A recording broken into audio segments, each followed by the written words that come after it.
No livro Os Mensageiros, e talvez você tenha isso no Projeto Imagem, Andrezinho. No livro Os Mensageiros, existem referências. André Luiz, Vicente e Aniceto chegam a um umbral médio onde está um posto de estágio para aqueles que vêm à Terra em experiências de aprendizagem. Ou para receber espíritos que saem da Terra e vão ser postos por um tempo ali antes de seguirem. É o lar de Ismália e de Alfredo. Ali, eles têm um lugar, e André Luiz relata, porque vai até lá, onde estão espíritos mumificados. São múmias. São pavilhões de quilômetros, nos quais, colocados lado a lado, em leitos baixinhos, espíritos mumificados estão ali. São alimentados, são higienizados, porque eles defecam, eles vomitam, eles têm fome, eles têm que ser tratados por enfermeiros. E ali há mais de 2.000, num dos pavilhões em que André Luiz foi, junto com Vicente e Aniceto, orar, na companhia de Ismália, de Alfredo. E ali eles contam para nós quem são os espíritos que chegam a este nível de inconsciência. Ana Paula, se você encontrar, vocês podem... Ô Andrezinho, você achou aí? Essa é uma descrição do desenho do pavilhão, né? Uma descrição artística, vocês estão vendo na tela. Volta sobe, Ana Paula, um pouco mais. Não, tudo bem, tá bom. Vai para... Andrezinho, desce, você tem outras imagens desse lugar? Esses seres que estão deitados nos catres são espíritos que deixaram a Terra e ainda não acordaram, que ficam assim, recolhidos nesse local. Coloca para mim o texto, Ana Paula, por favor.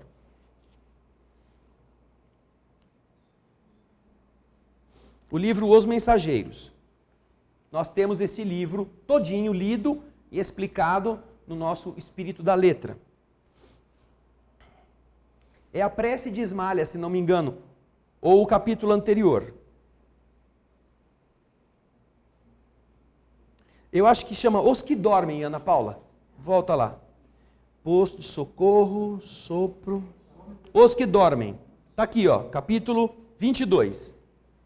No capítulo 22, aí André Luiz diz assim: que vemos aqui? Estamos acaso na moradia da morte depois da morte? André Luiz se espanta com aquele mundaréu de espíritos. E aí o instrutor diz a ele: sim, André, este sono é verdadeiramente avançada imagem da morte. Aqui permanecem com a bênção do abrigo, porque existem outros que estão assim, sem abrigo, lá fora da cidade, do lugar. Alguns milhões de nossos irmãos que ainda dormem. São as criaturas que nunca se entregaram ao bem ativo e renovador em torno de si. E principalmente os que acreditaram convictamente na morte como sendo o nada, o fim de tudo, o sono eterno. A crença na vida superior é a atividade incessante da alma. A ferrugem ataca a enxada que não trabalha. Aí vocês estão vendo André Luiz se aproximando de um dos espíritos que está ali, para ele tocar. O espírito tem pulsação, tem temperatura, respira, e ao mesmo tempo está quase morto, praticamente morto. O entorpecimento, diz o texto do capítulo 22, invade o espírito vazio, vazio de ideal criador. Não é vazio porque não tem nada para pensar, não tem ideal para fazer, não tem nada para buscar. Os que, nos círculos carnais, homens ou mulheres, acreditam na vida eterna, ainda que não sejam fundamentalmente cristãos, estão desenvolvendo faculdades de movimentação espiritual e podem penetrar as esferas externas em um estado animador, pelo menos quanto à locomoção e a um juízo mais ou menos exato. No entanto, as criaturas que perseveram em negação deliberada e absoluta, não obstante por vezes filiadas a cultos externos de religiões conhecidas, que nada veem além da carne, nem desejam qualquer conhecimento espiritual, são verdadeiramente infelizes. Ficam assim. Muitos penetram nossas regiões de serviço como embriões da vida, na câmara da natureza sempre divina. Um amigo nosso costuma designá-los como fetos da espiritualidade. Ainda não nasceram para o espírito, ainda estão assim. Mas eu digo que se ainda fossem fetos, eles estariam muito felizes. Eles são ainda menos do que isso. Temos certeza, porém, que muitos se negaram ao contato da fé absolutamente por indiferença criminosa aos desígnios do Eterno Pai. Dormem porque estão magnetizados pelas próprias concepções negativistas. Permanecem paralíticos porque preferiram a rigidez ao entendimento. Mas dia virá em que deverão levantar-se e pagar os débitos contraídos.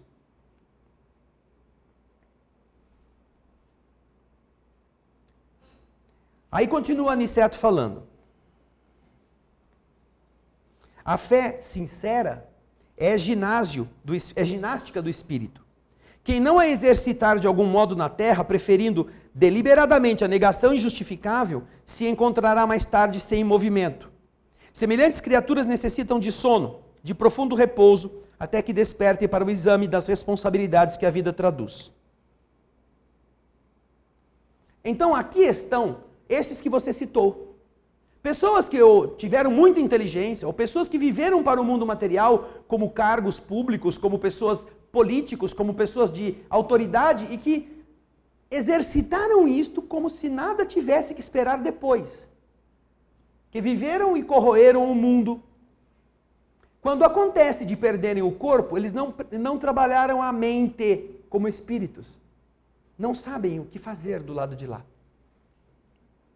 Então, o primeiro estágio da desencarnação para espíritos nesses tipos é doloroso.